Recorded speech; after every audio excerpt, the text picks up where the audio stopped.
በአፍሪካ ቀንድ እምብርት ውስጥ በአፈር ላይ የተጻፈ በንፋስ የመጠቀና በትውልዶች ዘንድ የሚነገር አንድ ታላቅ ታሪክ አለ። እሱም የአፍሪካ ቀንድ ትልቁ የኩሽ ማህበረሰብ የሆነው የኦሮሞ ሕዝብ ታሪክ ነው። ብዙዎች ኢትዮጵያን የሚያውቋት በታላላቅ ጥንታዊ መንግስታቶቿ ነው። ዛሬ ግን ወደ ኦሮሞ ሕዝብ አስደናቂ ታሪክ፣ ባህልና ቅርስ እንዘልቃለን። ከዘመናዊው የምዕራባውያን ዲሞክራሲ ቀድሞ የተመሰረተው የገዳ ስርዓት ጀምሮ የአህጉሪቱን መልክ እስከ ቀየሩት ዝነኛ የፈረስ ጦረኞች እውነተኛ ታሪክ አብረን እንቃኛለን። ለቻናላችን አዲስ ከሆኑ ሰብስክራይብ ማድረግ እንዳይረሱ።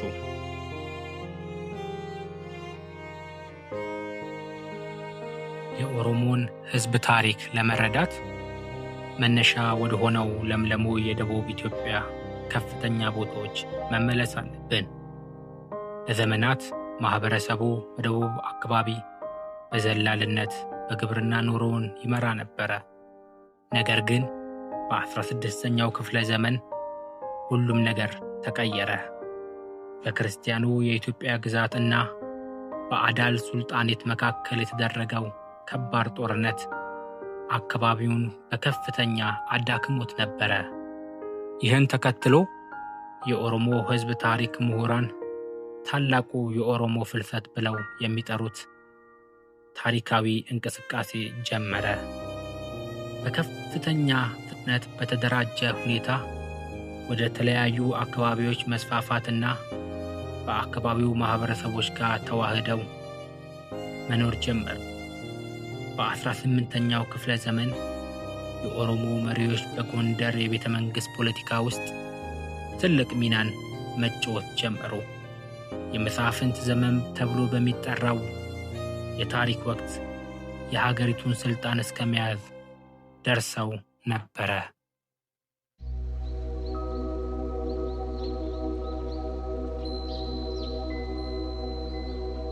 ለመሆኑ ይህን ሰፊ መዋቅር እንዴት ሊያስተዳድሩ ቻሉ?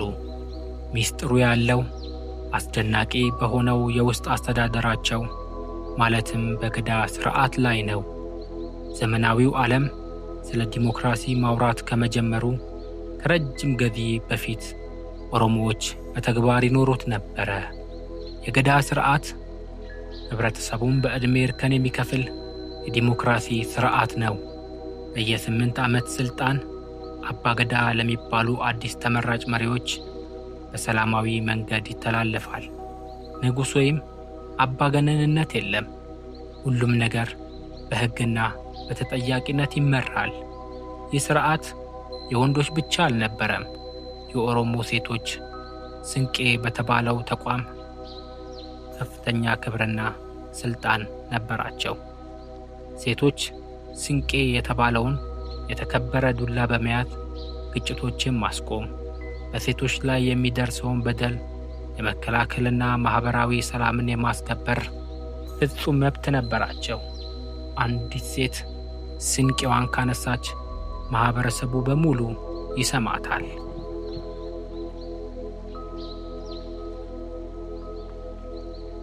የኦሮሞ ሕዝብ ሰላም ወዳድ ቢሆንም በአፍሪካ ቀንድ ውስጥ ጠንካራ ወታደራዊ መዋቅር ሳይኖር መቆየት አይቻልም። ኦሮሞዎች ደግሞ የጦር ጥበበኞች ናቸው። በገዳ ስርዓት መሰረት ወደ ሉባ የዕድሜ እርከን የሚገቡ ወጣቶች ንቁ ተዋጊ ይሆናሉ። በማህበረሰቡ ውስጥ ቦታቸውን ለማግኘት ወታደራዊ ብቃታቸውን በተግባር ማሳየት ነበረባቸው። ትልቁ መሳሪያቸው ምን ነበር ቢሉ የፈረሰኛ ጦራቸው ነው። በሺዎች የሚቆጠሩ ፈጣንና ቀልጣፋ ፈረሰኞች በአስቸጋሪ መልክዓ ምድሮች ላይ እንደ ነፋስ ሲምዘገዘጉ አስቦት። በፈጣን ማጥቃትና ማፈግፈግ እንዲሁም በጎንዮሽ ጥቃት ስልታቸው ከባድ ትጥቅ የለበሱ እግረኛ ጦሮችን ግራ ያጋቡ ነበረ። ይህም ወታደራዊ ብቃት ከማንኛውም ወገን ለሚመጣው ከባድ ጥቃት የማይበገሩ አድርጓቸዋል።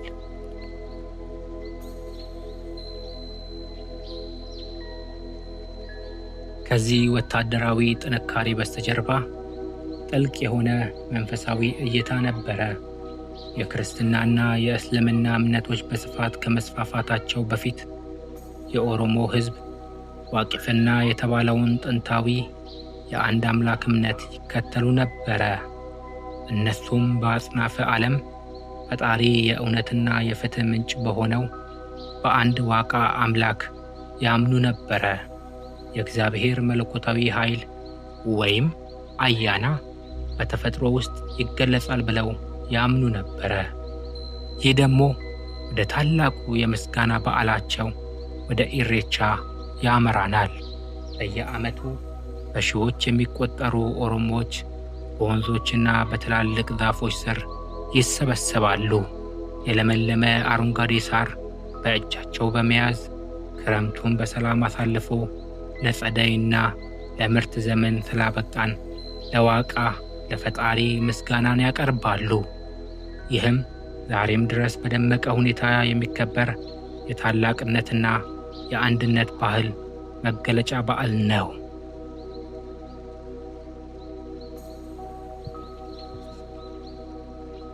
ከገዳ ስርዓት የዲሞክራሲ ጥበብ ጀምሮ እስከ ፈረሰኞች ነጎድጓዳዊ የጦር ሜዳ ውሎ ድረስ የኦሮሞ ሕዝብ ዛሬም የአፍሪካ ቀንድን የሚገርጽ ታላቅ ቅርጽ ጥሎ አልፏል። እናም ከዚህ ብዙ እንማራለን። እስካሁን ከሰማችሁት ታሪክ ውስጥ የትኛው ገረማችሁ? በኮመንት መስጫው ላይ ጻፉልኝ። የተመቻችሁም ላይክ እና ሰብስክራይብ በማድረግ የዩቲዩብ ቻናላችንን ተቀላቀሉ። በቀጣይ ቪዲዮ እስከምንገናኝ መልካም ጊዜ